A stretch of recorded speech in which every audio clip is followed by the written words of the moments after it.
ஒரு பொண்ணு பையனும் இன்ஸ்டாகிராம்ல மீட் பண்றாங்க. 2 பேரும் பார்க்காமலே லவ் பண்றாங்க. அந்த பையன் ரொம்ப வசதியான வீட்டு பையன். பார்க்கறதுக்கும் அழகா இருப்பான். இந்த பொண்ணு ரொம்ப ஏழை குடும்பத்துல பிறந்த பொண்ணு. பார்க்கறதுக்கு சுமாரா தான் இருப்பா. 2 பேரும் சின்சியரா லவ் பண்ணிட்டு வராங்க. அவளோட அப்பா டாக்டர்னும் பார்க்கறதுக்கு அழகா இருப்பானும் அவன்கிட்ட ஏமாத்திட்டு பேசிட்டு இருக்கா. அவன் அவளை பார்க்கணும்னு ரொம்பவே ஆர்வமா வீடியோ கால் பண்ணவா அப்படின்னு கேக்குறான்.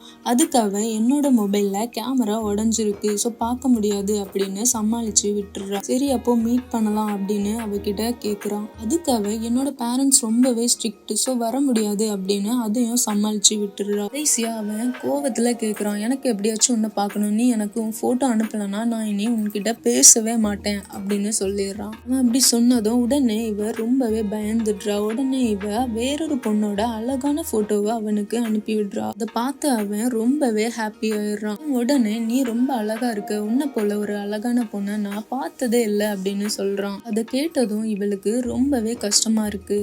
அதுக்கப்புறம் ஒரு 2 months இவங்களுக்குள்ள லவ் ரொம்பவே சின்சியராகவும் ஸ்மூத்தாகவும் போயிட்டு இருக்கு.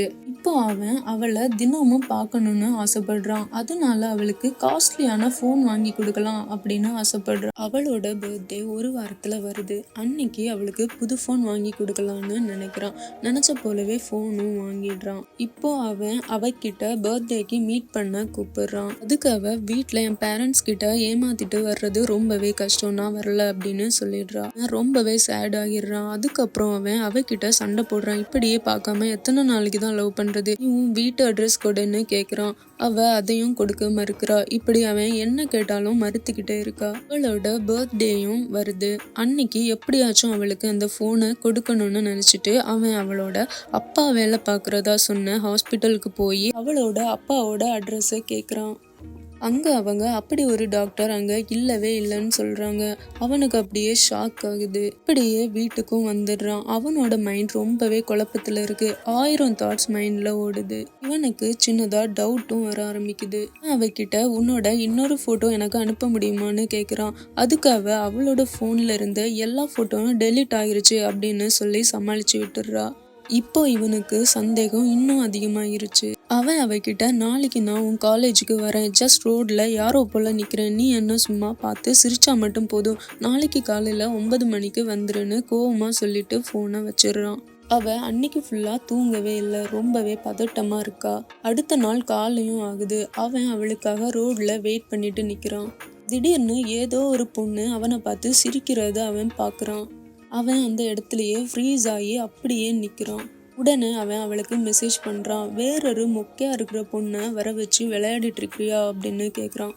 அவன் அப்படி சொன்னதும் இவ ரொம்பவே வருத்தப்படுறா, ரொம்பவே அழுறா. வீட்டுக்கு வந்ததும் அவ அளவுக்கு அதிகமான தூக்க மாத்திரையை போட்டு செத்துடலான்னு முடிவு பண்றா. தூக்க மாத்திரையை போடும்போது அவங்க அம்மா அதை பாத்துடுறாங்க. அவளோட அம்மா அவளை ஹாஸ்பிட்டல் கூட்டிட்டு போறாங்க. எப்படியோ அவளை காப்பாத்திடுறாங்க. அதுக்கப்புறம் அவன்கிட்ட உண்மைய சொல்லிடலாம்னு முடிவு பண்றா. அவன்கிட்ட உண்மையெல்லாம் சொல்லுறா. அன்னைக்கு உன்னை பார்த்து சிரிச்ச பொண்ணு வேற யாரும் இல்ல, நான் தான்னு சொல்லுறா. இதை கேட்ட அவனுக்கு ரொம்பவே ஷாக் ஆயிருச்சு. அவனுக்கு அவன் மேல இருந்த இன்ட்ரெஸ்ட் கொஞ்சம் கொஞ்சமா குறைய ஆரம்பிக்குது. ஆனாலும் அவ வருத்தப்படுவான்னு லவ் பண்ற மாதிரியே நடிக்கிறான். ஒரு நாளைக்கு 10 நிமிஷம் மட்டும்தான் பேசுறான். இவ ரொம்பவே வருத்தப்படுறா, ரொம்பவே அழுறா. தினமும் அவன்கிட்ட பேச சொல்லி கெஞ்சுறா. அதுக்கு அவன் உன் மூஞ்சிக்கு உனக்கு டெய்லியும் பேசணுமா அப்படின்னு அவளை அசிங்கப்படுத்துறான். ஆனாலும் அவளால அவனை மறக்க முடியல. அட்லீஸ்ட் என்கிட்ட ஃப்ரெண்டா வச்சு பேசு அப்படின்னு கெஞ்சுறா. அவன் இதுக்கு நீ அழகா மாறிட்டு வா, உன்கிட்ட பேசுறேன் அப்படின்னு அவளை அசிங்கப்படுத்துறான். தினமும் இந்த மாதிரி அசிங்கப்படுத்திக்கிட்டே இருக்கா. இருந்தாலும் அவனை விடவே இல்லை. அவன்கிட்ட திருப்பியும் போய் பேசிட்டு இருக்கா. இப்படியே டேஸ் போயிட்டு இருக்கு. திடீர்னு ஒரு நாள் அவனுக்கு ஆக்சிடென்ட் ஆயிருது. நிறைய பிளட் லாஸ் ஆகிறது. இந்த விஷயத்த அவனோட ஃப்ரெண்டு இவகிட்ட சொல்லுறான். இதை கேட்ட இவ அந்த ஹாஸ்பிட்டலுக்கு போய் இவளோட பிளட்டை அவனுக்கு கொடுத்து அவனோட உயிரை காப்பாத்துறா.